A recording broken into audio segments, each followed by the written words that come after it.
Sir मैं ऐसे करूँगा start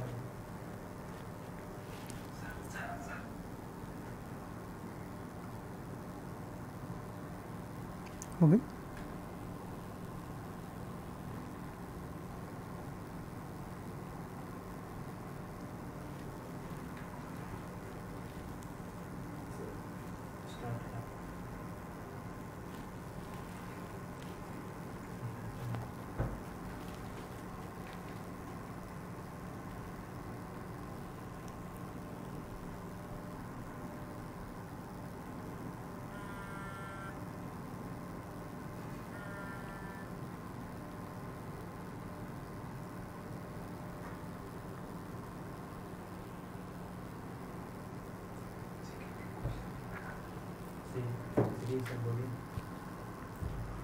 hello dear students, good evening. उम्मीद करता हूँ शायद सब स्वस्थ होंगे। जल्दी से अपने लाइव सेशन से जुड़ जाइए। कमेंट के माध्यम से बता सकते हैं कि आवाज़ क्लियर आ रही है, ब्लैक बोर्ड साफ दिखाई दे रहा है। कोई दिक्कत हो तो अभी कमेंट के माध्यम से बता दीजिए।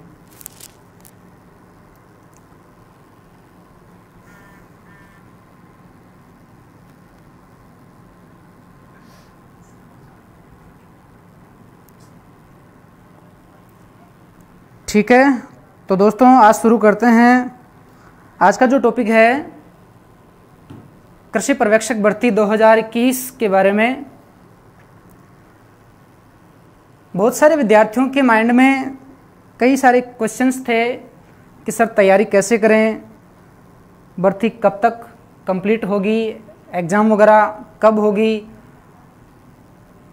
दोबारा जो रीओपन फॉर्म होने की बात है तो उसके बारे में बहुत सारे स्टूडेंट्स पूछते हैं कि सर फॉर्म दोबारा कब चालू होंगे।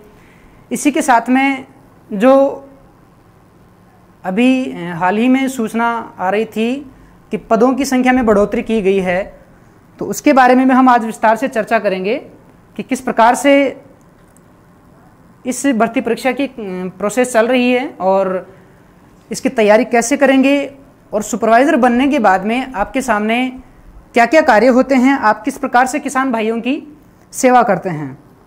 तो सभी दोस्तों आपसे एक बार फिर से निवेदन है कि ज़्यादा से ज़्यादा शेयर कीजिए। सभी को गुड इवनिंग। आवाज़ क्लियर आ रही है, बता सकते हैं कमेंट के माध्यम से।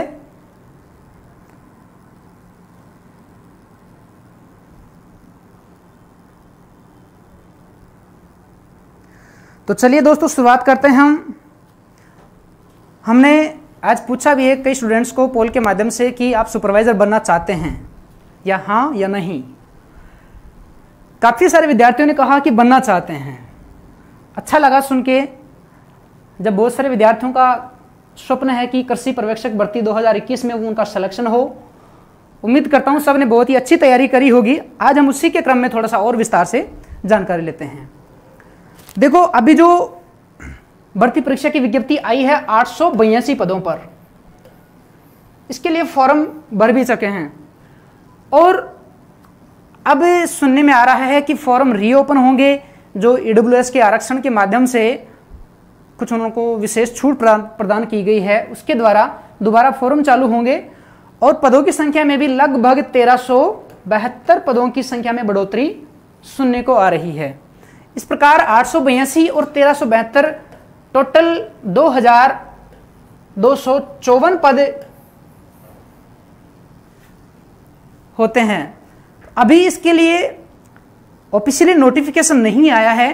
कृषि विभाग राजस्थान सरकार के द्वारा इसको फाइल करके, मतलब जो आपका अधीनस्थ बोर्ड है RSM SSB, उसको भिजवा दी गई है फाइल कि इन्हीं 882 पदों में ये पद और जोड़ दिए जाएं और कुल पदों की संख्या 2254 कर दी जाए। तो आपके लिए प्यारे विद्यार्थियों ये बहुत ही सुनहरा अवसर है। ऐसा अवसर शायद फिर कभी दोबारा ना मिले, क्योंकि मैं थोड़ा सा बैकग्राउंड में आपको जानकारी देना चाहूँगा कि ये जो भर्ती है 2021, इससे पहले 1993 के बैच में सुपरवाइजर की भर्ती हुई थी। उसके बाद में लगभग 18-20 साल के दौरान कोई वैकेंसी नहीं आई। फिर कालांतर में 2012 में वैकेंसी आई सुपरवाइजर की लगभग 905 पदों पर। इस वैकेंसी के और इसके बीच में जो 18 से 20 साल का लगभग ड्यूरेशन रहा, वह कृषि विभाग के लिए एक तरह से अकाल कार्य रहा, क्योंकि ना तो कोई वैकेंसी आई सुपरवाइजर्स की, ना ही कोई उम्मीद लग रही थी कि कोई वैकेंसी आ सकती है। खैर, कृषि विभाग में जब सुपरवाइजर्स की कमी रही तो सरकार को लगा कि जब कर्मचारी नहीं होंगे तो किसान भाइयों के लिए जो जितनी भी योजनाएं चलाई जाती हैं उनका लाभ उनको कैसे मिल पाएगा। तो इसके लिए उन्होंने 2012 में वैकेंसी आई 905 पदों पर, फिर बैक टू बैक 2015 में वैकेंसी आई लगभग 2224 पदों पर, इसके बाद 2018 में आई लगभग 1837 पदों पर, बाद में कुछ पदों की बढ़ोतरी भी हुई। तो ये भर्तियां कंटिन्यूसली बैक टू बैक चल रही हैं। इसके बाद में जैसे ही 2018 वाली भर्ती पूरी हुई और ये 2021 की भर्ती आ चुकी है और 882 पदों पर ऑफिशियल नोटिफिकेशन जारी हो चुका है। अब ऑफिशियल नोटिफिकेशन आना बाकी है, जो कि संख्या बताई जा रही है पदों की 2254 के लिए। तो साथियों, उम्मीद है कि सरकार इसके बारे में भी आपको जल्द ही नोटिफिकेशन जारी करके सहायता प्रदान करेगी, राहत मिलेगी कि कृषि विद्यार्थियों के लिए बहुत ही सुनहरा अवसर रहेगा ये। अब हम बात करते हैं, कंटिन्यूसली थोड़ा सा बैक में जाते हैं। यहां कट ऑफ लगभग की बात कर रहा हूं 58% रही थी। 2015 में लगभग 62% के लगभग रहा और 2018 में 78% सुपरवाइजर की भर्ती में कट ऑफ रहा था।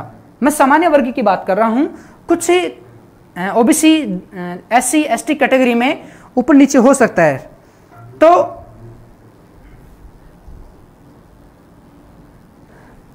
अब बहुत सारे विद्यार्थी यह भी पूछते हैं कि सर 2021 वाली भर्ती में क्या कट ऑफ 80 से ऊपर जाएगी, जिस प्रकार से ये क्रम बढ़ रहा है। तो प्यारे विद्यार्थियों, इसके क्रम में मैं यही कहना चाहूँगा कि जरूरी नहीं कि भर्ती जब इसकी कट ऑफ कंटिन्यूसली बढ़ रही है तो भर्ती की कट ऑफ 80+ जाए, ये जरूरी नहीं है। ये डिपेंड करता है पेपर के लेवल पर और आपकी एग्जाम का जो लेवल है 12th लेवल है, 12th स्टैंडर्ड पे होता है। तो आप इसको ज़्यादा गहराई में ना लें कि कट ऑफ 80+ जाएगी या क्या होगा, क्योंकि इस बार पदों की संख्या भी काफ़ी ज़्यादा होगी 2254 पदों के लिए। तो उम्मीद करता हूँ शायद कट ऑफ ठीक ठाक रहेगी और तो पेपर पर डिपेंड करेगा। तो ये आपने देखा होगा कि 1993 के बाद में 18-20 साल तक बिल्कुल अकाल रहा कृषि विभाग के लिए, सुपरवाइजर्स की कोई वैकेंसियां नहीं आई। फिर 2012 में आई, फिर 15 में आई, फिर 18 में आई और फिर अब 21 में बैक टू बैक ये चौथी भर्ती है। तो किसान भाइयों के लिए बहुत ही अच्छी खबर है और कृषि विद्यार्थियों के लिए भी बहुत ही अच्छी खबर है। तो प्यारे विद्यार्थियों, इसी क्रम में मैं आगे बढ़ता हूं। जैसा कि आपके सामने कृषि पर्यवेक्षक 2021 नोटिफिकेशन भी आ गया, बहुत सारे विद्यार्थियों ने फॉर्म भी भरा है, कुछ ने अगर नहीं भरा हो तो अब भर देंगे वो। अब इसी क्रम में मैं बात करूं कि सर तैयारी कैसे करें। सवाल यहां उठता है, बहुत सारे बच्चे पूछते भी हैं कि सर ये तो हमें भी पता है, लेकिन सर इसकी तैयारी कैसे करें, हमें सिलेक्शन पाना है, हमें सर्विस मिलनी चाहिए। तो प्यारे विद्यार्थियों, आपको पता होगा कृषि पर्यवेक्षक 2021 के लिए जो भर्ती का सिलेबस है, अभी तक ही नई भर्ती का कोई सिलेबस जारी नहीं हुआ है। जो 2018 वाली भर्ती में था वही सिलेबस ही रहेगा। 2018 वाली भर्ती का जो सिलेबस था वही रहेगा। अब सिलेबस की बात करूं मैं यहां,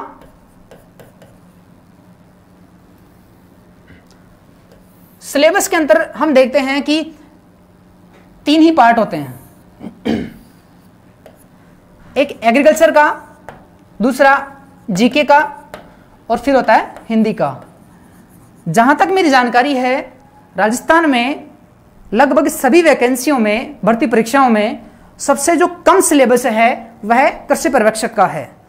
तो सुपरवाइजर बनना कोई टफ काम नहीं है अगर आप सही ढंग से रणनीति बनाकर तैयारी करते हो। तो हम बात करते हैं थोड़ा विस्तार से। एग्रीकल्चर में इसके 60% सिलेबस होता है, यानी 60 क्वेश्चन होंगे। जीके में 25% होता है और हिंदी में 15% होता है। तो कुल मिलाकर यह 100% जो होता है, 100 क्वेश्चन होंगे। उसकी मार्किंग भी आपको सबको पता है, नोटिफिकेशन में दे रखा होता है। एक क्वेश्चन 3 नंबर का होगा, टोटल 300 नंबर का पेपर होगा। अब जीके में बात करें तो जीके में फिर अलग अलग सब्जेक्ट्स का होता है। इसमें जैसे एग्रोनॉमी के 20 क्वेश्चन हैं, फिर हॉर्टिकल्चर इसके भी 20 क्वेश्चन हैं और फिर एनिमल हस्बेंड्री इसके भी 20 क्वेश्चन हैं। प्यारे विद्यार्थियों, एग्रोनॉमी, हॉर्टिकल्चर और एनिमल हस्बेंड्री, इन सब के 20-20-20 क्वेश्चन होते हैं। अधिकतर स्टूडेंट्स के लिए ये 20 क्वेश्चन इजी होते हैं। उनका मानना है कि सर पशुपालन तो हम आसानी से कर सकते हैं, इसके 20 क्वेश्चन थोड़ा इजी लगते हैं। इसके बाद में आता है हॉर्टिकल्चर। हॉर्टिकल्चर में मैं बात करूं, इसके भी ठीक होते हैं, यह भी ठीक होता है। इसके बाद में ज़्यादा समस्या कहाँ होती है? एग्रोनॉमी में। बहुत सारे विद्यार्थी पूछते हैं सर एग्रोनॉमी याद नहीं होती है, इसमें कुछ वैरायटीज़ मान लो, सीड रेट्स मान लें, कुछ उपज संबंधी प्रश्न मान लें, काफ़ी सारा माइंड में उधेड़ बुन सी होती है कि सर इसका कोई सॉल्यूशन हो तो बताएं कि एग्रोनॉमी को कैसे पढ़ें, एग्रोनॉमी कैसे याद करें। तो प्यारे विद्यार्थियों, इसी में मैं कहना चाहूँगा, अगर किसी विद्यार्थियों को कोई क्वेश्चन हो, डाउट हो तो पूछ सकते हो। कुछ पूछ रहे हैं कि एग्ज़ाम कब होगी, तो मैं आपको बता दूं सर एग्ज़ाम अभी संभावना है सितंबर में होगी। अभी जानकारी के अनुसार बताया जा रहा है कि सितंबर माह में एग्ज़ाम हो सकती है।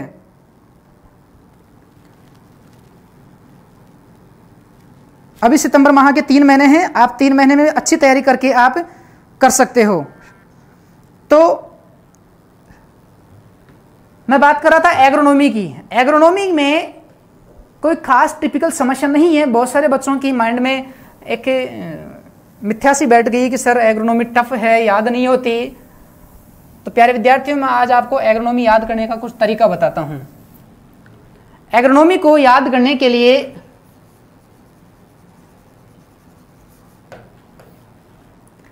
इसमें हम बात करें, एग्रोनॉमी को डिवाइडेशन करते हैं कुछ टुकड़ों में। जैसे सॉइल का पार्टिकल है, सॉइल, सीड, वीड, इसके अलावा इंटरक्रॉपिंग,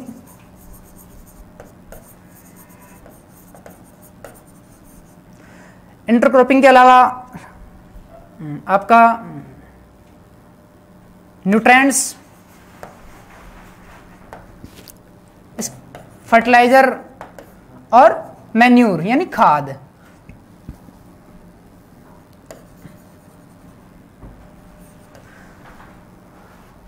इसी के क्रम में देखते हैं हम क्रॉप्स।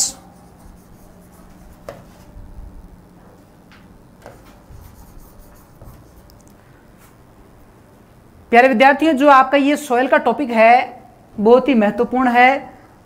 इससे एग्जाम में, इस पेपर में सॉइल के पार्ट में बहुत सारे प्रश्न पूछे जाते हैं। इसको आप ढंग से पढ़ें। कुछ बच्चे कह रहे हैं सर इस साल तो एग्जाम नहीं होगी, आंकड़े याद नहीं होते।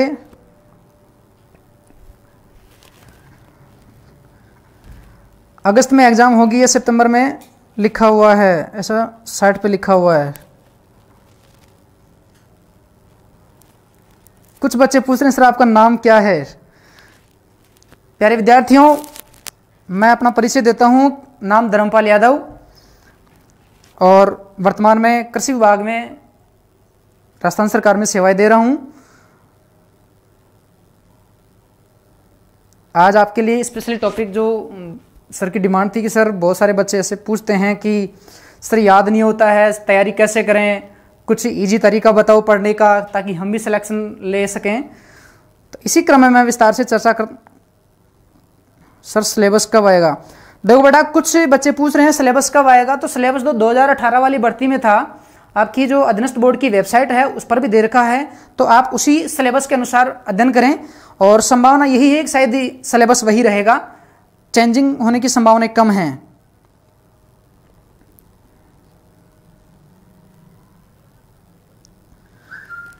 चलो मैं आगे इसी क्रम में चर्चा करते हैं। कुछ बच्चे कहते हैं वैरायटी याद नहीं होती, कुछ कहते हैं सर आंकड़े याद नहीं होते, कुछ कह रहे हैं उपज याद नहीं होती। कोई बात नहीं, आज आपको हम तरीका बताते हैं याद करने का। प्रयास करना, आपको अच्छे से याद हो पाएगा। हम क्रम से चलते हैं। सोइल के पार्ट में हम देखते हैं कि एग्रीकल्चर बहुत सारे किसान भाइयों से जुड़ी हुई सब्जेक्ट है। किसान परिवार से जुड़े हुए स्टूडेंट्स ही ज़्यादा पढ़ते हैं एग्रीकल्चर। वर्तमान में हम जो रेशियो देखें तो सभी जानते हैं मिट्टी के प्रकार कितने होते हैं, लेकिन हम इस टॉपिक में इतनी विस्तार से चर्चा करेंगे कि मिट्टी के कणों का आकार कैसा होता है, कितने प्रकार के होते हैं, मिट्टी के प्रकार, इनका रंग, इनकी विशेषताएं, इनकी जो खास बात होती है उनके बारे में हम विस्तार से देखते हैं।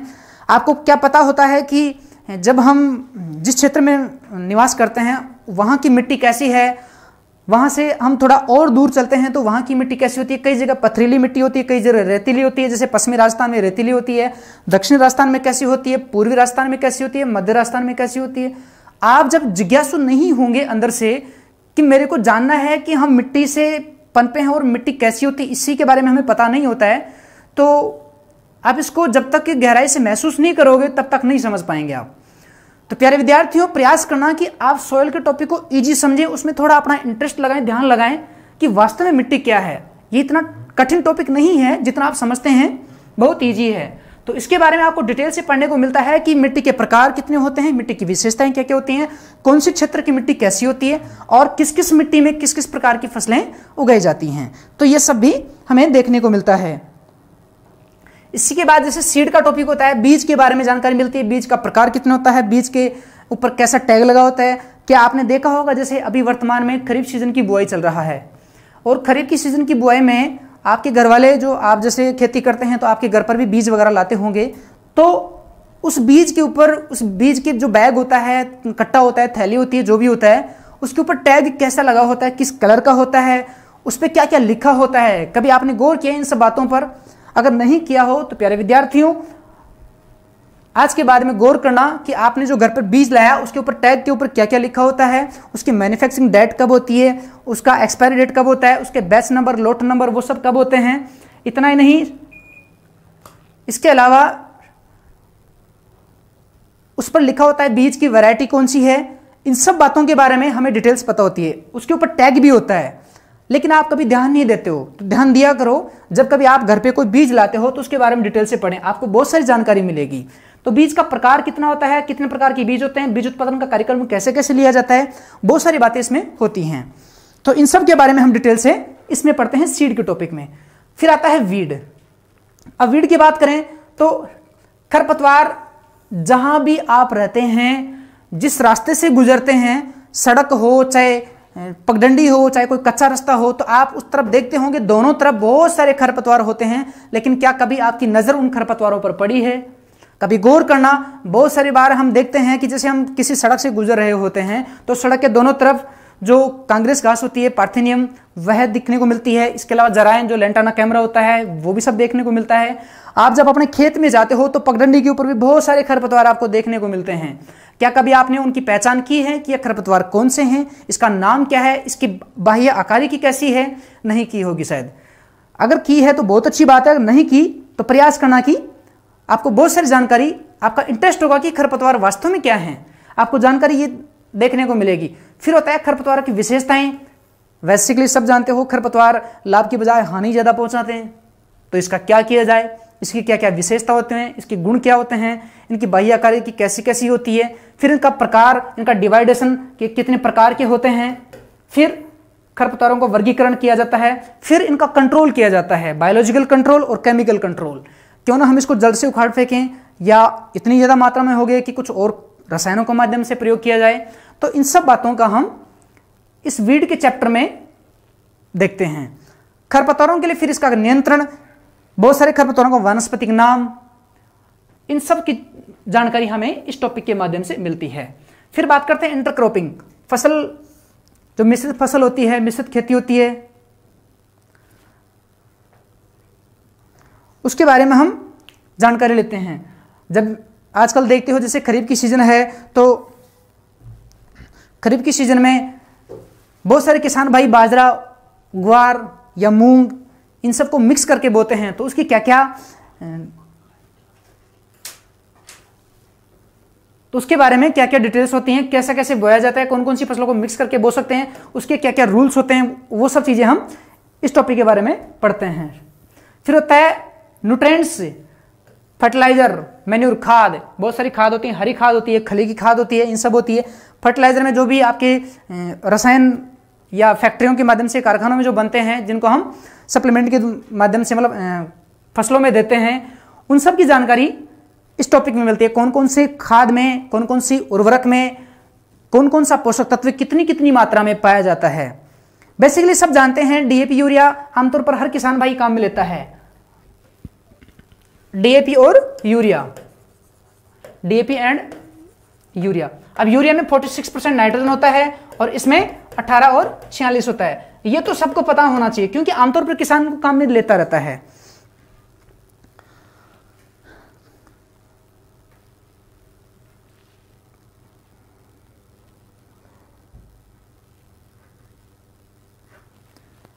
तो इन सब के बारे में हम जानकर लेते हैं। फिर आता है क्रॉप्स के बारे में। अब समस्या जो आपकी है मैं उस पर बात करता हूं।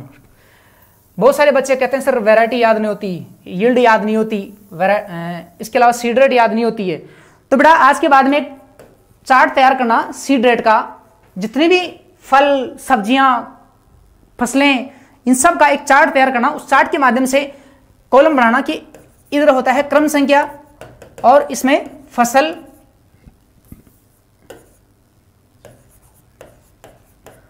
फिर इधर लिखना सीड रेट। ऐसा एक चार्ट तैयार करना और इस चार्ट में देखना क्रम संख्या 1 के ऊपर कि जो सबसे ज्यादा बीज दर किसकी होती है। जैसे मैं उदाहरण के तौर पर बात करूं, गन्ना की होती है। गन्ना के लिए तो जिसकी उपज सबसे बीज दर ज्यादा होती है उसको ऊपर ही ऊपर लिखो। फिर उसके बाद में जिसकी धीरे धीरे कम होती जाती है उसको डाउन में लिखते दो। टॉप पे होगी जो सबसे ज्यादा उपज होगी वो, फिर इसके नीचे जस्ट क्रम संख्या में आओगे तो सबसे कम जो बीज दर होगी वो नीचे लिखी जाएगी। इसके बाद में आप पाओगे कि ये ग्रुप में बन जाएंगे, टुकड़े में बन जाएंगे। जैसे मैं उदाहरण के लिए बात करूं, आपकी गेहूं, जौ, धान, इन सब की लगभग 100 से 120 किलोग्राम प्रति हेक्टेयर उपज ये बीज दर होती है। तो उसका एक ग्रुप बन जाएगा। आप छोटे छोटे ग्रुप में पाओगे। इसी तरह से जैसे दलहनी फसलें होती हैं उनकी लगभग 10 से 20 किलोग्राम के बीच में होती है, तो वो भी एक छोटा ग्रुप बन जाएगा। फिर इसके बाद में आप पाओगे कि 10 किलोग्राम से नीचे की जितनी भी होती हैं बीज दर, उनको आप नीचे पाओगे। तो इस तरह से ग्रुपिंग करके फिर आप याद करोगे तो ये आसानी रहेगी आपके लिए भी। ठीक इसी तरह से उपज का बना सकते हो चार्ट, उपज के माध्यम से भी आप ये सब तैयार कर सकते हो। ये 2 चार्ट तैयार करना बेटा आपको सीड रेट में कभी कोई दिक्कत नहीं होगी, ना ही किसी उपज के क्वेश्चन में दिक्कत होगी। अब बात करता हूं आंकड़ों की। बहुत सारे विद्यार्थी पूछ रहे हैं सर आंकड़े याद नहीं होती है। बेटा सुपरवाइजर के एग्जाम में एक प्रश्न आएगा आंकड़ों से, एक क्वेश्चन आंकड़ों के माध्यम से आएगा। और अमूमन यह होता है कि जो उत्पादन होता है, जैसे खाद्यान्न उत्पादन, तिलहन उत्पादन, दलहन उत्पादन, दूध उत्पादन, इसी में से क्वेश्चन पूछा जाता है आमतौर पर। अब तक जो प्रीवियस पेपर हुए हैं उनमें से ऐसा पूछा गया है। तो आप इसके लिए मेजर जो आंकड़े हैं वो उठा सकते हो। आंकड़ों में ज्यादा डीप में जाने की आवश्यकता नहीं है। एक प्रश्न आएगा आंकड़ों के माध्यम से, उसको आप गहराई से देख सकते हो।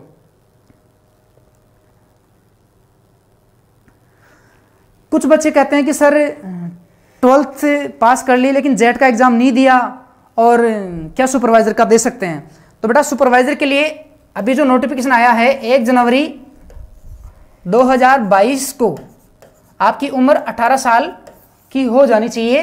वह विद्यार्थी जिसकी उम्र इतनी हो चुकी है और उसके 12वीं क्लास में कृषि विज्ञान सब्जेक्ट रहा हो या फिर बीएससी एग्रीकल्चर या हॉर्टिकल्चर से कर लिया हो, वह सुपरवाइजर का एग्जाम दे सकता है। अब बात करें वैरायटीज की। वैरायटीज याद नहीं होती हैं।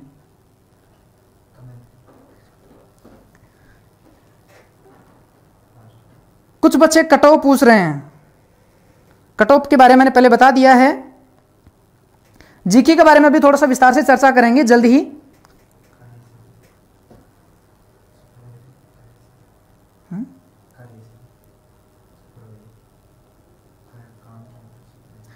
इसी के बारे में हम चर्चा भी करेंगे, सुपरवाइजर के कार्य क्या क्या होते हैं। बस ये टॉपिक थोड़ा सा और है। वैरायटीज के बारे में बेटा जितने भी प्रीवियस एग्जाम्स में पूछा गया है उनको जरूर याद कर लेना।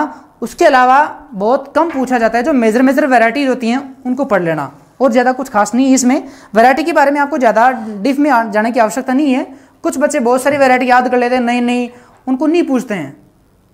पूछने का एक तरीका होता है, जैसे मैक्सिमम तो ऐसा ही होता है कि जो प्रीवियस एग्जाम्स में पूछे गए हैं उन्हीं में से आता है। अब रही बात जीके, ये एग्रीकल्चर की बात थी। जीके में देखो आपके 25 क्वेश्चन आएंगे। 25 क्वेश्चंस में ज्योग्राफी की एक लाइन में आपका सिलेबस दे रखा है, आपके सिलेबस में एक पंक्ति में, उसमें ज़्यादा डीप में नहीं जाना है, पूरी ज्योग्राफी नहीं पढ़नी है, ना ही आपको पूरी हिस्ट्री पढ़नी है, ना ही आपको पूरी कला संस्कृति पढ़नी है। प्यारे विद्यार्थियों, बहुत सारे बच्चे गलती करते हैं कि सर जीके में हमने तो ये बुक्स लिया है, कई तरह की वो बुक्स बताते हैं कि हमने सर वो बुक्स पढ़ दी, ये बुक्स पढ़ दी। बेटा बुक्स के बारे में मैं कहना चाहूँगा कि अच्छी बात है, बुक्स पढ़ो, ज़्यादा डीप नॉलेज हुआ तो खैर काम आएगा, लेकिन सुपरवाइजर के लेवल में इतना डीप पूछेगा नहीं, क्योंकि आपका स्टैंडर्ड 12th बेस पे है। 12th बेस पे है, आप कोई यूपीएससी या आरपीएससी की तैयारी नहीं कर रहे हो, या कोई वो एग्जाम नहीं है जो ज़्यादा डीप पूछे। आपको 12th स्टैंडर्ड के अकॉर्डिंग आपको पूछना है। इसके लिए आप प्रीवियस पेपर उठा के देख सकते हो कि पिछले एग्जाम्स में कैसे कैसे पूछा है, उनके माध्यम से आपको थोड़ा सा हेल्प मिल सकता है। मैं बात करना चाहूँगा अब इसमें कि जैसे सभ्यताओं में आपकी सिर्फ 2 सभ्यताएं दे रखी हैं, आहड़ और कालीबंगा। इसके अलावा ज्योग्राफी में आपकी भौतिक प्रदेश जो होते हैं, राजस्थान का जो नक्शा होता है, ज्योग्राफी याद करने का सबसे बेस्ट तरीका यही होता है कि आप अपने माइंड में राजस्थान का मैप बैठा के रखो, फिर सब कुछ ईजी हो जाएगा। राजस्थान का मैप अगर आप याद रखोगे, कौन सा जिला कहाँ पे है, कौन सी नदी कहाँ से कहाँ निकलती है, कितने इनको प्रदेशों में बांटा गया, ये जो अरावली पर्वतमाला है, इसके बारे में आप अगर डिटेल से पढ़ लोगे, याद कर लोगे, तो कोई ज़्यादा टफ काम नहीं है। अगर ये राजस्थान का मैप आपके माइंड में है तो इसके माध्यम से आपको सोइल के टॉपिक में बहुत सहायता मिलेगी, क्योंकि सोइल के टॉपिक में आपको पता होता है कि पश्चिमी राजस्थान में कैसी मिट्टी पाई जाती है, दक्षिण राजस्थान में कैसी होती है, तो वो सब चीज़ें भी आपके लिए आसान हो जाएंगी। आपका ये भौतिक प्रदेश की जानकारी आपको ज्योग्राफी में पढ़ना होगा। इसके अलावा आपका जो नदियां हैं, पर्वत हैं, ये सब आपको देखने होंगे। इसमें हिस्ट्री में ज़्यादा डीप नहीं जाना है, राजवंश जो दे रखे हैं मुख्य मुख्य उन्हीं के बारे में पढ़ना है।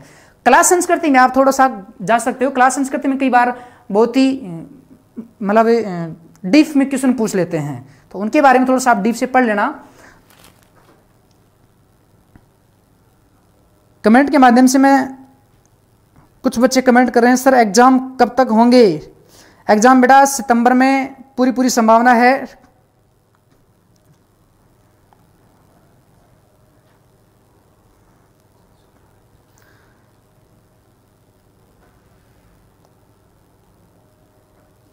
2018 भर्ती में जनरल की कट ऑफ क्या थी बेटा? 78% के लगभग थी। ज्योग्राफी में क्या पढ़े मैंने बता दिया, ज़्यादा ज्योग्राफी में डीप जाने की आवश्यकता नहीं है। मेजर जो नदियां हैं और जो भौतिक प्रदेश है, इसके अलावा जलवायु है, कुछ टॉपिक दे रहे हैं। आपके जो 2018 का सिलेबस दे रखा है उसमें पहली पंक्ति में ही ये एक ही लाइन में पूरा सिलेबस दे रखा है। जो ज्योग्राफी का सिर्फ वही पढ़ना है, ज़्यादा नहीं पढ़ना है।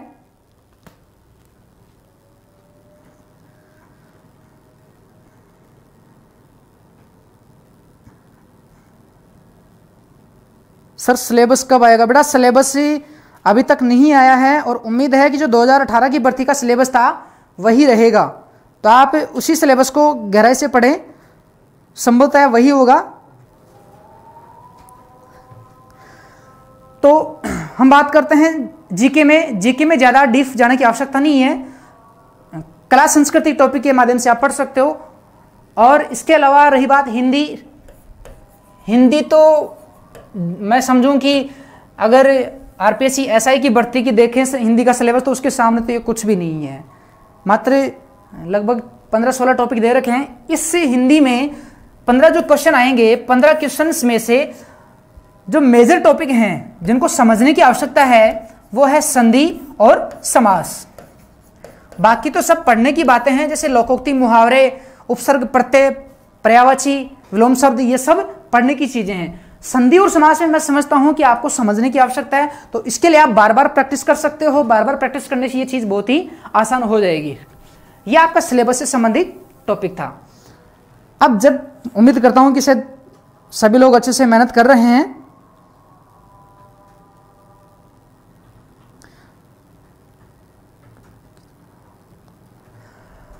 जब आप सुपरवाइजर बन जाओगे, बहुत सारे बच्चे ये सवाल भी पूछते हैं कि सर सुपरवाइजर बनने के बाद में कार्य क्या क्या होता है। काफ़ी सारे विद्यार्थियों की ये डिमांड थी कि सर इसके बारे में बताएं। काफ़ी बच्चे थोड़ी कन्फ्यूजन हैं। कई बच्चे इसकी वेतन श्रृंखला के बारे में पूछते हैं कि सर इसका वेतनमान क्या होता है, सुपरवाइजर के पास से क्या क्या कार्य करने होते हैं। तो बेटा सुपरवाइजर के लिए मैं आपको बताना चाहूंगा सबसे पहले तो वेतनमान की, इसका वेतनमान देखो 7वां वेतनमान आयोग लगा, उससे पहले जब 6वां वेतनमान आयोग था इसमें इस भर्ती का ग्रेड पे था 3600। जब मैंने शुरू में आपके सामने चर्चा की कि जो 1993 की बैच की सुपरवाइजर की वैकेंसी थी इस समय तक ये ग्रेड पे 3600 था। ग्रेड पे क्या होता है, एक सैलरी को डिवाइड किया होता है ग्रेड्स में। जैसे स्टार्टिंग होता है 1700 से, 1700 फिर 1900, 2400, फिर 2800, फिर 3600, फिर 4200, ये ग्रेड होती हैं। इनका एक मूल वेतन होता है वो फिक्स होता है। जैसे सुपरवाइजर की बात करूं, मूल वेतन 20,800 है, अभी वर्तमान में 20,800 वेतन होता है, मूल वेतन जिसको बोलते हैं। और मूल वेतन के ऊपर जो आपका डीए जिसको डेली अलाउंस बोलते हैं, इसके अलावा एचआरए हाउस रेंट जो मिलता है, ये सब चीजें ऐड होके फिर आपकी सैलरी बनती है। तो इसका मूल वेतन 20,800 है, डीए और एचआरए इसके अंदर इंक्लूड होते हैं। और 6वें वेतनमान तक इसका ग्रेड पे 3600 था। लेकिन इसके बाद में 2012 में जो वैकेंसी आई, 2012 की वैकेंसी में इसका ग्रेड पे हो गया था 1900। ये काफी नुकसान हुआ कृषि विभाग के सुपरवाइजर्स को। इसका ग्रेड पे 1900 हो गया, फिर बाद में कालांतर में बढ़कर ये 2400 हुआ। और 7वें वेतनमान आयोग में इस ग्रेड पे की स्लैब बना दिए, लेवल बना दिए। लेवल इस भर्ती का आपकी सुपरवाइजर का L5 होता है। L5 का मतलब होता है कि आपका ग्रेड पे 2400 है और आपका मूल वेतन 20,800 होगा। लेकिन ये मूल वेतन 20,800 कब मिलेगा, जब आपका 2 वर्ष का प्रोविजन पीरियड पूरा हो जाएगा। अब 2 वर्ष के प्रोविजन पीरियड में आपको परिवीक्षा काल में कितनी पगार मिलेगी, कितनी सैलरी मिलेगी, तो वो होती है बेटा फिक्स 14,600 रुपए। 14,600 रुपए ये आपके 2 साल के कार्य दौरान मिलेंगे, फिक्स वेतनमान रहेगा। फिर जैसे ही आपके 2 वर्ष पूरे हो जाएंगे उसके बाद में आपका मूल वेतन 20,800 होगा और उसके ऊपर आपका डीए और एचआरए इंक्लूड होकर आपकी सैलरी बनेगी। कई बच्चे पूछते हैं सर प्रमोशन भी है क्या, इसमें प्रमोशन होता है कि नहीं होता है, क्या हम सुपरवाइजर ही रहेंगे? तो बेटा ऐसा कुछ नहीं है, मिथ्या में ना रहें। प्रोबेशन जैसे ही पूरा होगा फिर आप स्थायी कर्मचारी हो जाएंगे। उसके बाद में आपका प्रमोशन भी होगा और आपका जो पहला प्रमोशन होगा वो होगा AA में, सहायक कृषि अधिकारी, और इसका ग्रेड पे होता है 4200। यानी कि आप 2400 से सीधा 4200 में जाएंगे। इसके लिए हर वर्ष डीपीसी होती है, प्रमोशन की लिस्ट होती है, जारी होती है, उसके द्वारा ये हो रहे हैं प्रमोशन। अभी वर्तमान तक के जानकारी के अनुसार 1993 के बैच के पूर्व के जितने भी सुपरवाइजर थे उन सब का प्रमोशन हो चुका है। इस बैच की फाइल चल रही है, उम्मीद है जल्द ही ये सभी AA बन जाएंगे। इस बैच में लगभग 1000 के लगभग सुपरवाइजर थे और इसमें 950 के लगभग सभी AA बनने वाले हैं। उसके बाद में सीधा नंबर आता है 2012 वाली भर्ती का। फिर उसके बाद में जो कंटिन्यूसली भर्तियां चल रही हैं उन सब का प्रमोशन होगा। तो बेटा प्रमोशन भी होता है और आपका पहला प्रमोशन AA में होगा। तो प्रमोशन के बारे में कोई जानकारी और चाहते हैं तो कमेंट कर सकते हैं। अब इसके अलावा सर बुक के बारे में भी बताएं। देखो बेटा बुक के लिए ऐसा है, एग्रीकल्चर के लिए तो आपकी 11th और 12th जो नई बुक्स हैं और पुराने बुक्स हैं वो सफिशिएंट हैं। इसके अलावा थोड़ा डीप जैसे स्टैंडर्ड तरीके से पूछता है तो आप नेमराज सुंडा जी की बुक भी अच्छी आती है, वो भी पढ़ सकते हो। और जीके के लिए सिखवाल पब्लिकेशन की बुक ठीक है, उसमें मैटर सफिशिएंट है आपके एग्जाम की दृष्टि से। वैसे बुक्स तो राजस्थान पैनोरमा की बहुत अच्छी हैं और हिंदी ग्रंथ अकादमी की भी बहुत सारी अच्छी बुक्स आती हैं, लेकिन वो ज़्यादा डीप हो जाएंगी, थोड़ी हैवी हो जाएंगी, आपके पास समय इतना नहीं है। इसलिए आपको सिखवाल पब्लिकेशन की बुक ले सकते हो और उसमें भी जो आपके सिलेबस के अंदर जो टॉपिक दे रखे होते हैं सिर्फ उन्हीं को पढ़ना है, ज़्यादा एक्स्ट्रा नहीं पढ़ना है उसमें, क्योंकि उस बुक तो काफ़ी बड़ी सारी होगी, भूगोल में आर्थिकी और इतिहास में कला संस्कृति की। तो उन सब के बारे में आपको ज़्यादा डिटेल से नहीं पढ़ना है, सिर्फ आपके जो टॉपिक दे रखे हैं सिर्फ उन्हीं को पढ़ना है।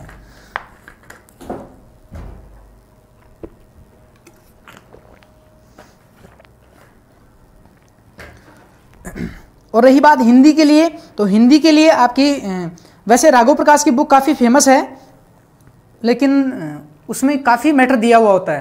तो आप सुमनलता जी की बुक पढ़ सकते हो, सुमनलता यादव के नाम से एक बुक आती है हिंदी की, वो भी अच्छी बुक है, उसमें भी आप पढ़ सकते हो।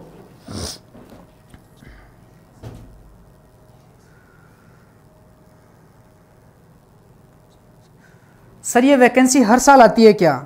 देखो बेटा, अभी तक तो 2012 के बाद में जैसे ही भर्ती कंप्लीट होती है कंटिन्यूसली भर्ती आ रही है, ये चौथी वैकेंसी है और उम्मीद है कि जैसे ही पद खाली होंगे वैकेंसी आती रहेगी। मोहन चौधरी जी कह रहे हैं कि सर सेल्फ नोट्स बनाएं या नहीं? बेटा सेल्फ नोट्स बनाना बहुत अच्छी बात है, क्योंकि आपके खुद के बनाए हुए नोट्स आप कभी भूल नहीं सकते, और इसके लिए आप प्रयास कर सकते हो कि आप क्वेश्चन पेपर ज़्यादा बनाएं। आप अगर अपने विवेक से जिन क्वेश्चनों को बनाएंगे उनको आप कभी भूल नहीं पाएंगे। ज़्यादा से ज़्यादा प्रश्न बनाएं, वो आपके लिए ज़्यादा बेहतर होगा। नीतीश कुमार चौधरी कह रहे हैं सर आप कहाँ से हैं? मैं जयपुर से हूँ, जयपुर डिस्ट्रिक्ट से बिलोंग करते हैं।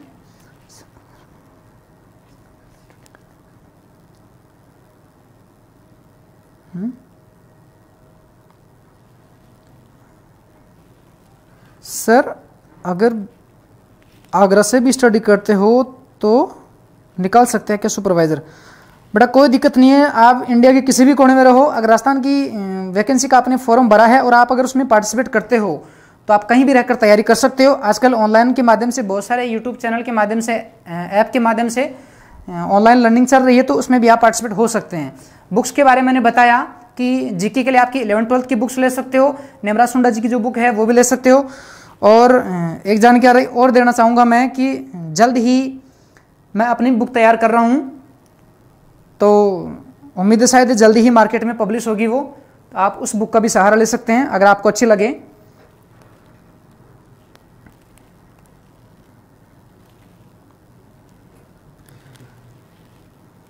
कंपटीशन कितना है? बेटा कंपटीशन से मतलब नहीं है, आपको एक सीट चाहिए, आप अपने एक सीट के लिए तैयारी करो, फिर कोई दिक्कत नहीं है। एग्जाम कब होगा? बेटा सितंबर में होगा एग्जाम।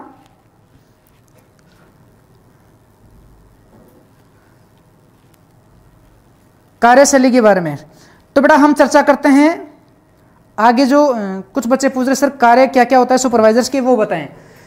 बेटा सुपरवाइजर्स के कार्य के लिए मैं जानकारी देना चाहूंगा। आपको वेतनमान के बारे में समझ में आ गया होगा शायद। अब कार्यशैली क्या क्या होती है सुपरवाइजर्स के कार्य? आपको पता होता है कि 5 डे वीक होता है राजस्थान में। एग्रीकल्चर सुपरवाइजर के लिए 5 डे वीक का मतलब होता है कि मंडे से फ्राइडे तक आपकी ड्यूटी होती है, सैटरडे और संडे की छुट्टी होती है। आपका सैटरडे और संडे को छुट्टी होती है और सोमवार से शुक्रवार तक आपका कार्य दिवस होता है। इन कार्य दिवसों के अंदर सोमवार से शुक्रवार के अंदर गुरुवार का दिन ऐसा होता है, गुरुवार को आपको अपने हेडक्वार्टर यानी मुख्यालय पर रहना पड़ता है। मुख्यालय आपका बना होता है किसान सेवा केंद्र के नाम से, KS किसान सेवा केंद्र। वहां पर आपको बैठना होता है, क्योंकि गुरुवार के दिन कोई भी किसान भाई आपके ऑफिस में आ सकता है और ऑफिस में आके वो किसी भी प्रकार की जानकारी ले सकता है, अपने फसल संबंधी किसी भी अनुदान संबंधी जानकारी ले सकता है। तो आपका फर्ज बनता है कि आप उस किसान भाई को अच्छे से सेटिस्फाई करें, संतुष्ट करें, उनकी जो भी समस्याएं होती हैं उनका समाधान करें। इसके अलावा आप बाकी दिनों के अंदर अपने जो भी आपका एरिया होता है, ग्राम पंचायत होती है, जो फील्ड होता है जहां पे आपकी ड्यूटी होती है, वहां पर जाके आपको फील्ड विजिट करनी पड़ती है, क्षेत्रीय भ्रमण करना पड़ता है। वहां के क्षेत्र में आपको देखना होता है किस किस किसान भाई की कैसी कैसी फसलें हो रही हैं, क्या आपके एरिया में कितनी सोविंग हो चुकी है, बुआई हो चुकी है, फसलों में कहीं कोई ज़्यादा कोई कीट बीमारियों का प्रकोप तो नहीं है। कोई भी किसान भाई आपसे सलाह ले सकता है तो आप उसको सलाह देंगे। इसके अलावा आपके कार्य क्या होता है? बीज वितरण। बीज वितरण का कार्य होता है। बीज वितरण के अंतर्गत आप किसान भाइयों को बीज वितरित करते हैं। जो भी राजस्थान सरकार के द्वारा या केंद्र सरकार के द्वारा जितनी भी योजनाएं चलाई जाती हैं, उन योजनाओं के अंदर एक योजना यह भी होती है कि किसानों को बीज उपलब्ध करवाया जाता है।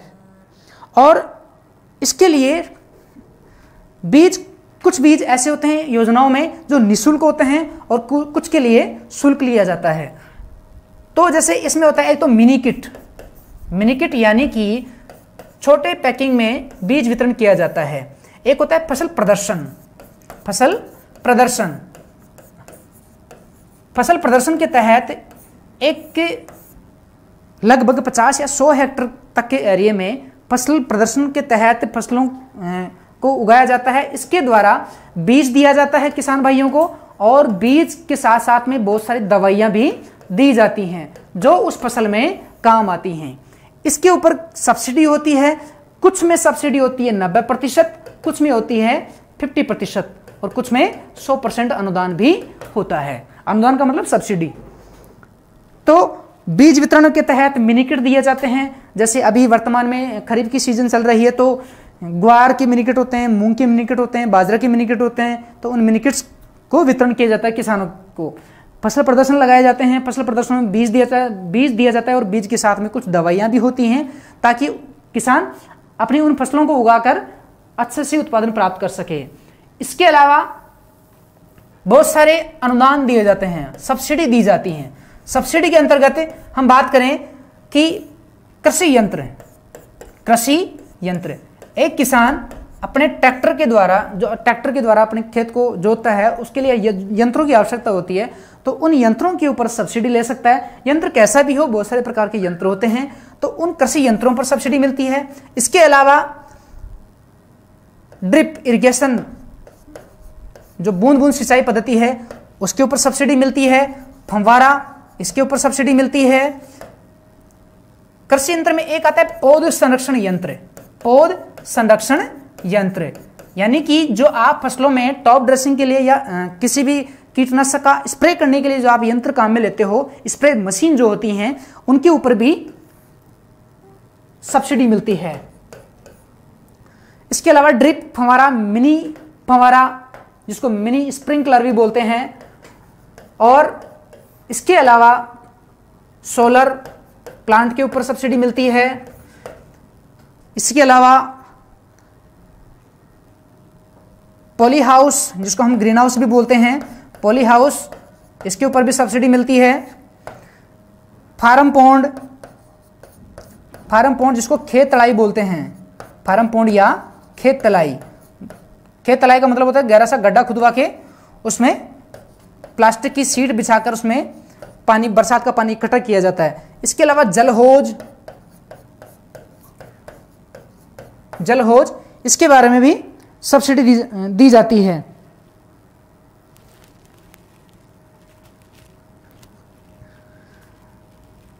कुछ स्टूडेंट्स कह रहे हैं सर अभी से स्टडी 6 घंटे पढ़ें तो निकाल सकते हैं क्या?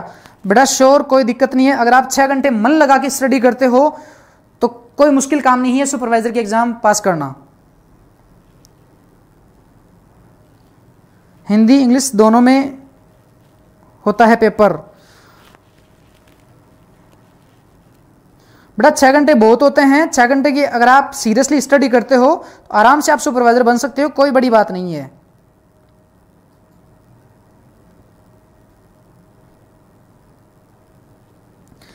ठीक है, तो हम इसके बारे में ये इतने सारे यंत्र वगैरह, फव्वारा, mini sprinkler, drip, poly house, farm pond, खेत तलाई, जलहौज, सोलर वगैरह, इन सब के बारे में किसान भाइयों को जानकारी देनी होती है और उसके ऊपर सरकार के द्वारा, केंद्र सरकार व राज्य सरकार के द्वारा सब्सिडी दी जाती है, यानी अनुदान दिया जाता है।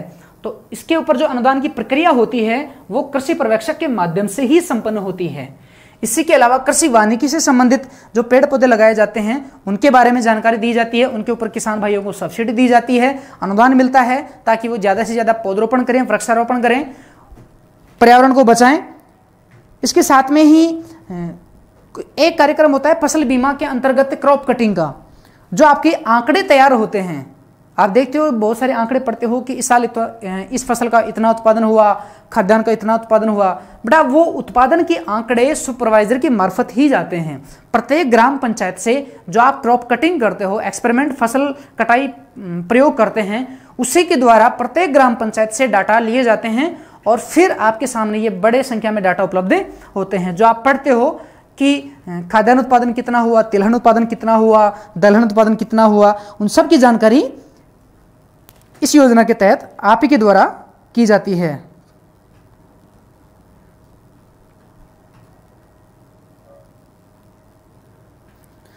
सर मैं आज फर्स्ट क्लास जोन की है।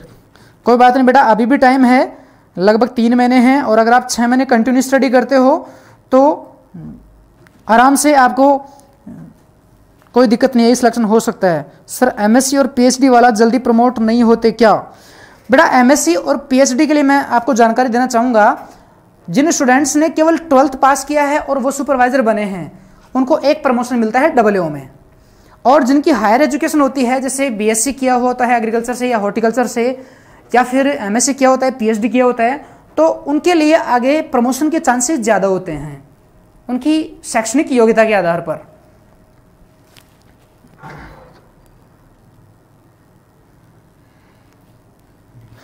और भी किसी के क्वेश्चन हो तो पूछ सकते हो।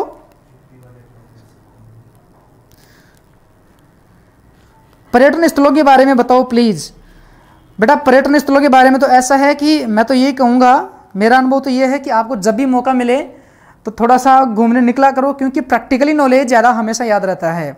हालांकि अभी आपके पास घूमने का वक्त नहीं है, तो पर्यटन के लिए आपकी जो क्लास संस्कृति और टूरिज्म का पॉइंट होता है उसमें आप पढ़ सकते हो।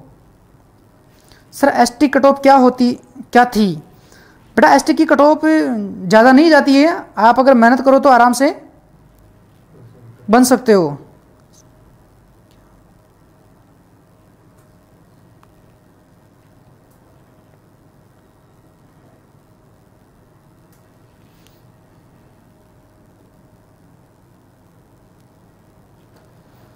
और कि किसी प्रकार के क्वेश्चन हो तो कमेंट के माध्यम से पूछ सकते हैं। बहुत सारे बच्चे कहते हैं सर एजी तो क्लियर है लेकिन जीके और हिंदी में थोड़ी दिक्कत होती है। तो बेटा हिंदी को ज़्यादा कवर करना, क्योंकि जीके ब्रॉड होता है, जीके में कहीं से भी पूछ सकते हैं। हालांकि टॉपिक निश्चित दिए हुए होते हैं, लेकिन फिर भी जीके में हम अनुमान नहीं लगा सकते कि यहाँ से क्वेश्चन आ ही सकता है। हिंदी में टॉपिक सीमित होते हैं, तो हिंदी में आप जो आपके हिंदी के 15 क्वेश्चन हैं तो कोशिश करना कि 15 के 15 क्वेश्चन सही हो। एग्रीकल्चर पे आपकी अच्छी कमांड है, क्योंकि आपका बैकग्राउंड एग्रीकल्चर से है, तो एग्रीकल्चर के 60 में से 50+ क्वेश्चन सोल्व करना चाहोगे तो ज़्यादा बेनिफिट रहेगा। क्योंकि फिर जब आपके जीके में अगर थोड़ी बहुत कम तैयारी भी होती है तो आप कंपटीशन की दौड़ में रहते हैं। हालांकि जीके इतना टफ नहीं है, आप पढ़ सकते हो, ज़्यादा खास डीपली टॉपिक नहीं है।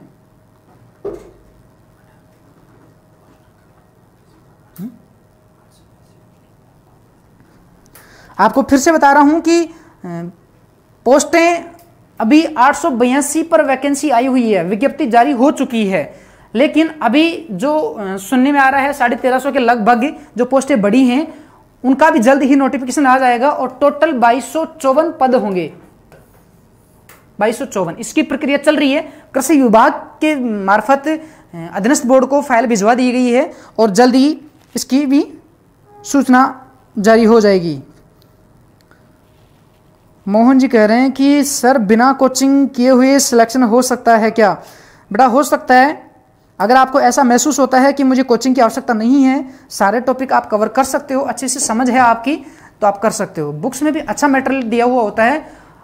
कोचिंग की जरूरत तब पड़ती है जब किसी टॉपिक में हमें दिक्कत होती है, समझने में कोई कठिनाई होती है, समझ में नहीं आ रहा होता है, तब हमें कोचिंग कर लेनी चाहिए। अगर आपको लगता है कि सर हम पढ़ सकते हैं, ऐसा कोई टॉपिक नहीं है जिसको हमें कोई ज़्यादा कोचिंग की आवश्यकता पड़े, तो कोई बड़ी बात नहीं, आप सेल्फ स्टडी के माध्यम से भी सुपरवाइजर बन सकते हो।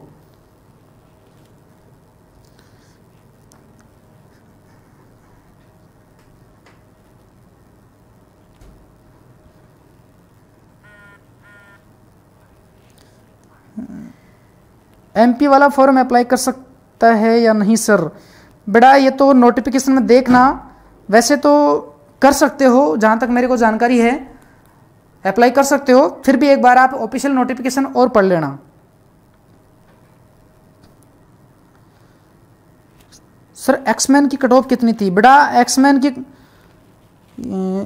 पूछ रहे हैं, लक्ष्मण राम जी पूछ रहे हैं एक्समैन की कट ऑफ, एक्स मतलब जो आर्मी कोटे से होते हैं उनकी कट ऑफ तो ज़्यादा नहीं जाती है, उनका तो सिलेक्शन अमूमन हो ही जाता है। अभी तक की भर्तियों में अपने देखा है बैकग्राउंड, तो जिन्होंने भी पार्टिसिपेट किया है अच्छा स्कोर हुआ है नॉर्मली, तो भी सिलेक्शन हो गया है उनका और अच्छी जॉब है उनके लिए।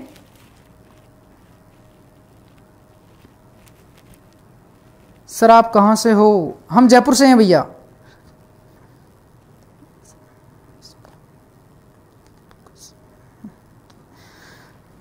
जीके के लिए बुक बेटा सिखवाल पब्लिकेशन अच्छा है, इसमें अच्छा मटेरियल दे रखा है, तो आप ये भी देख सकते हो।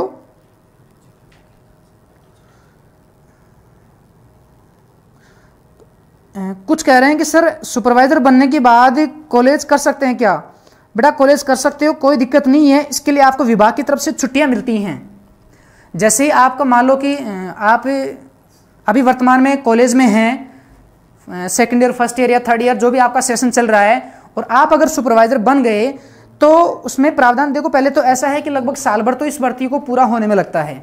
फिर अगर आप नियरेस्ट डिग्री के नियरेस्ट होते हैं, चलो साल 2 साल की बची होती है, तो आप ज्वाइन ना करके जैसे ही आपका वेरिफिकेशन हो जाता है, डॉक्यूमेंट वेरिफिकेशन, उसके बाद में आपका ज्वाइनिंग लेटर होता है, तब ज्वाइनिंग लेटर के दौरान आप सीधे ज्वाइन न करके एक बार पंत कृषि भवन जो अपने जयपुर में है उसमें प्रशासनिक शाखा में आप संपर्क कर सकते हो, तो आपको छुट्टियां मिल सकती हैं। आपकी जो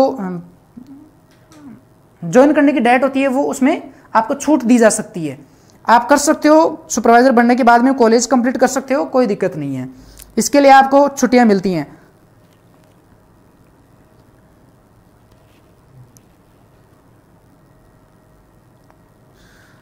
गर्ल्स के लिए अलग से सीट है क्या? कितनी सीट है गर्ल्स की? बेटा हर वैकेंसी में महिलाओं की सीट अलग से फिक्स होती हैं, एडवर्टाइजमेंट में फिक्स होता है। उनका जो रिजर्वेशन होता है लगभग 30% के लगभग, तो उसके अकॉर्डिंग सीटें अलग से होती हैं। उनके ऊपर सिर्फ गर्ल्स का ही चुनाव होता है, सिलेक्शन होता है।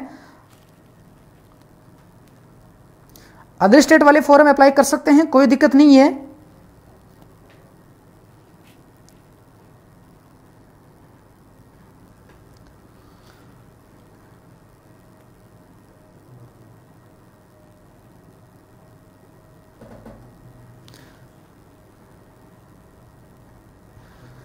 कुछ पूछ रहे हैं सर 2018 में क्वेश्चन डिलीट हुए थे तो मेरिट 90 से गई या 100 में से? बेटा मार्क्स 300 ही था, जो भी क्वेश्चंस डिलीट हुए उनके मार्क्स इन्हीं प्रश्नों में ऐड कर दिए गए थे, इसलिए पूर्णांक जो होता है टोटल मैक्सिमम मार्क्स वो 300 था, और इसमें से जो मार्क्स मिले हैं उसका 78% है, मतलब इन 300 का 78% रहा। ठीक है दोस्तों, अभी अगर आपकी फिर भी कोई क्वेश्चन हो तो कमेंट के माध्यम से पूछ सकते हो।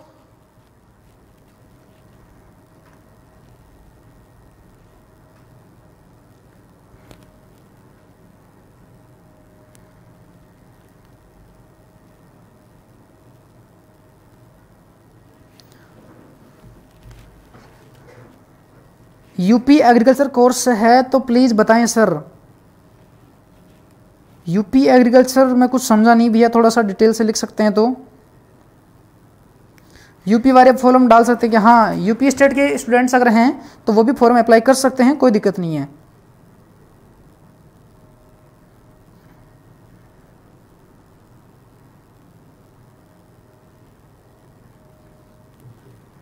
एग्रीकल्चर सब्जेक्ट की बुक कौन सी अच्छी है सर? देखो एग्रीकल्चर के लिए तो लगभग तो वैसे तो सभी बुक्स अच्छी हैं, पर कुछ बुक्स थोड़ी ज़्यादा मतलब मोटी होती हैं, लेंथी होती हैं, और कुछ बिल्कुल छोटी साइज़ की होती हैं, तो उनको पढ़ने में थोड़ा मज़ा भी आता है, इंटरेस्टिंग होती हैं। वो ऐसा लगता है कि जल्दी ही इसको कवर कर लेंगे, कि जल्दी कंप्लीट कर देंगे पढ़ के।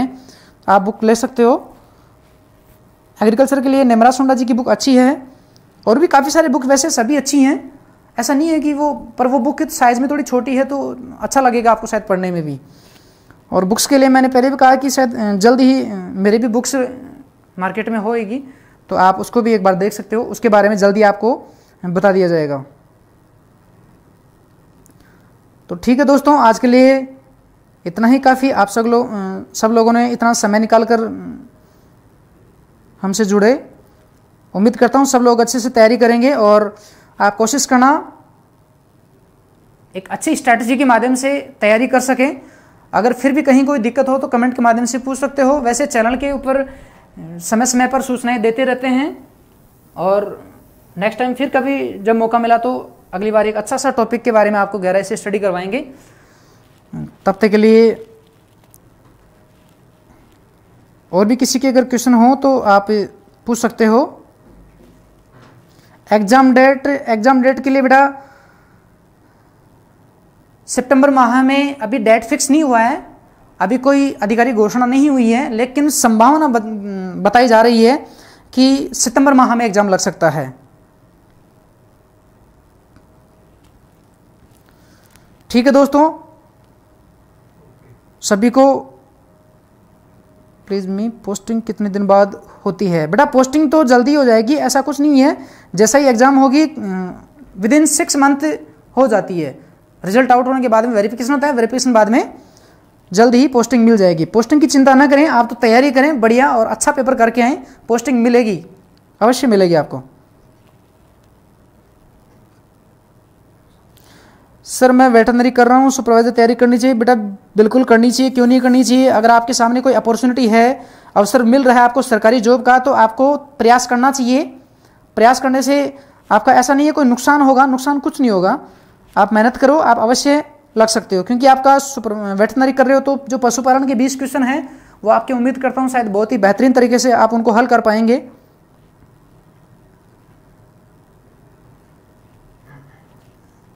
और भी किसी के कोई क्वेश्चन हो तो आप पूछ सकते हैं।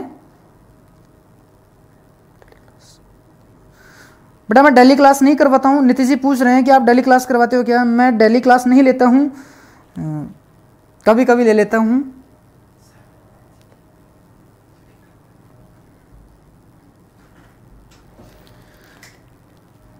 ठीक है दोस्तों, सभी को शुभकामनाएं, बेस्ट ऑफ लक, और आप बहुत ही अच्छी तैयारी कर रहे होंगे। जल्दी मिलते हैं, तब तक के लिए धन्यवाद।